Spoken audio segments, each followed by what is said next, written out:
Hey, how you doing? Welcome to another video. Today's video I want to talk about the concept of always falling back. It's sort of a theme that we get a lot of, with people trying to stop drinking, that constantly moving forwards a couple of days but then failing. This was something that plagued my life. It was one step forwards, two steps back, what I always thought about in alcohol.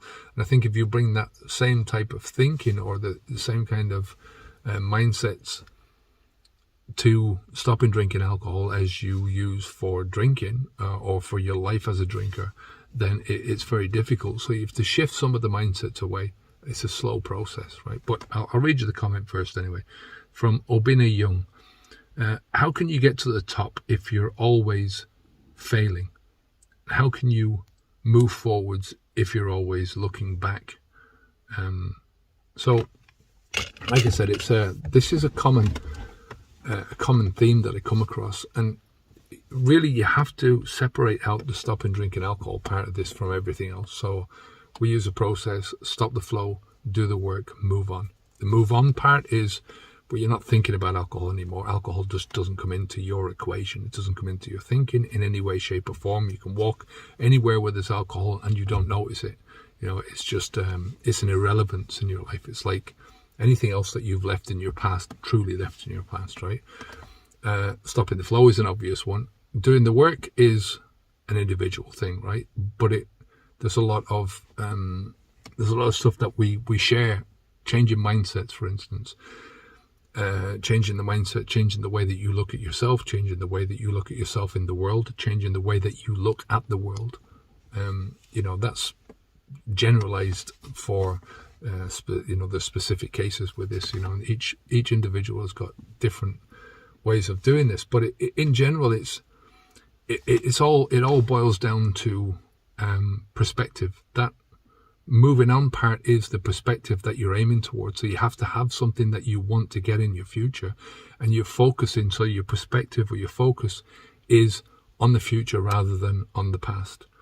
Think about this. If you're doing anything in life and you're looking behind you at what you've already done, and you're looking for inspiration from, especially when you're trying to get away from something, you're focusing your attention on what you're trying to get away from instead of what you're trying to get in your life, where you're trying to go. You're always going to be in problems, because the motivation for a start will only last so long. Most people are motivated to stop drinking alcohol because of pain. If there was no pain involved in drinking alcohol, if there was no damage, if there were no life consequences, if you could drink as much alcohol as you wanted to your heart's content, and there were no side effects or anything like that, then people wouldn't be trying to stop this stuff, right? But there's serious side effects, right? And it's those side effects that cause the pain. It's the pain that causes the motivation. So as the motivation is gone, as soon as the pain is gone, so is your motivation. It's gone out the window. So we're always looking to try and face you forwards. Change your perspective, change your attitude, not just your general attitude and how you look at life, but your attitude and how you're looking at your own future and where you're aiming your own self, right? So oftentimes it's very difficult to understand. Like if somebody had said to me, look, this is where you're going to be a year after you stop drinking alcohol. Never mind 10 years. I'm 10 years off alcohol now. And there is no chance at all that I would have understood where it was going to be on day one. Before I stopped drinking alcohol, where it was going to be in a year's time. That just amazed me. The amount of stuff that I got done, the amount of mental changes that I got done. Regardless of what you physically do in the outside world, there's a lot of stuff that you can do physically. There's a lot of things that you can change in the world, in your own world very quickly. But the mindsets, they take the time, they take energy, they take constant focus. You'll be dragged away from it, and you have to keep dragging yourself back to that same thing. So I think the initial direction of where you're going is important. When I stopped, I wanted to be a good dad. Didn't really know what that meant. I knew what a good dad meant.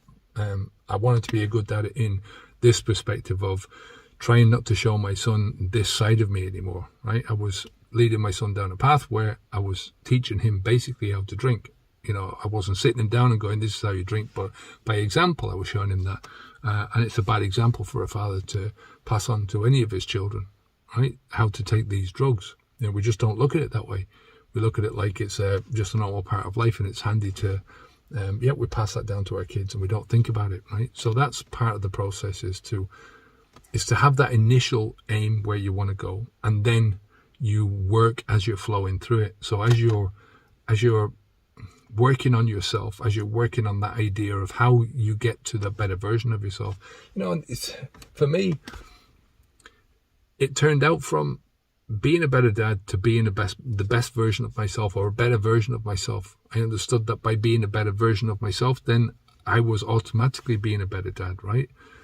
Then that turned into trying to live the best possible life that I could live.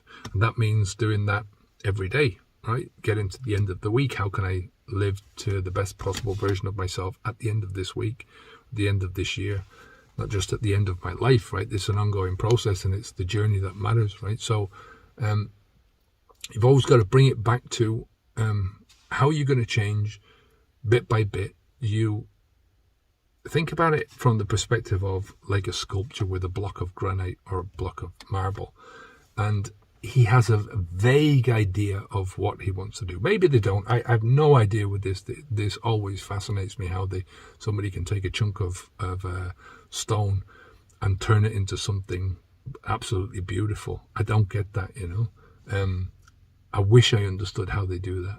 But from my point of view, from my primitive artistic point of view, I imagine that what they're doing is they see something sort of what they want to have at the end of the day, and then they're chipping away, and they see how the stone is, and they chip a bit more, and maybe they go with the flaws in the stone, that kind of thing. I imagine that's what it's about, that's what we have to do.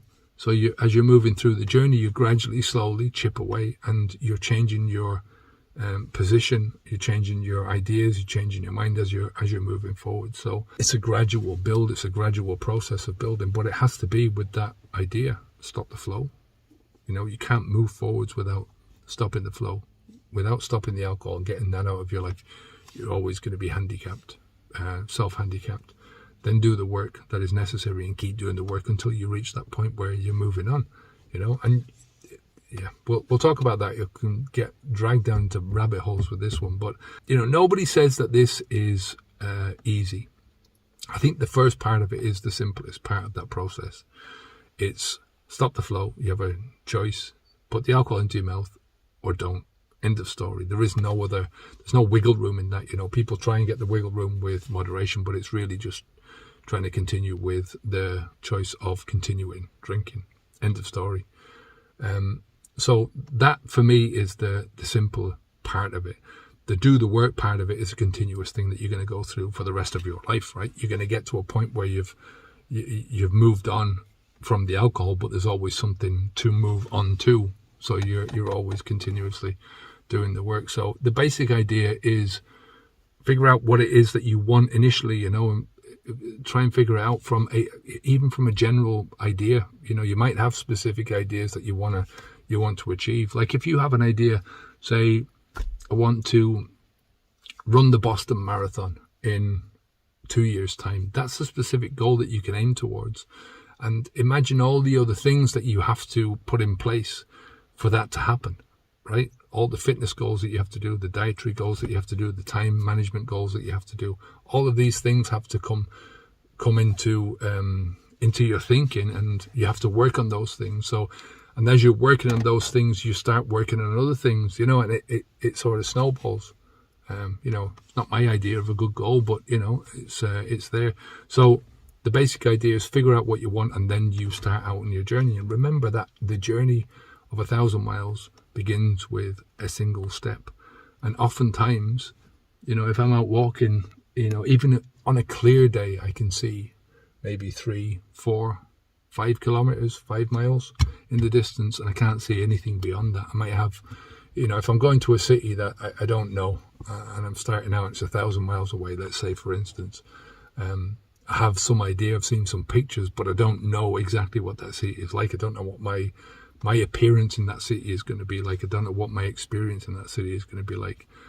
But getting to that place, that's the journey. And sometimes it's only when you've taken a step that you see the next step, and then you see the next step. And that's the way life is. And I think, once you've taken a certain step, you might say to yourself, well, yeah, this is the wrong path that I'm on, Let's go back and start again, There's no shame in that.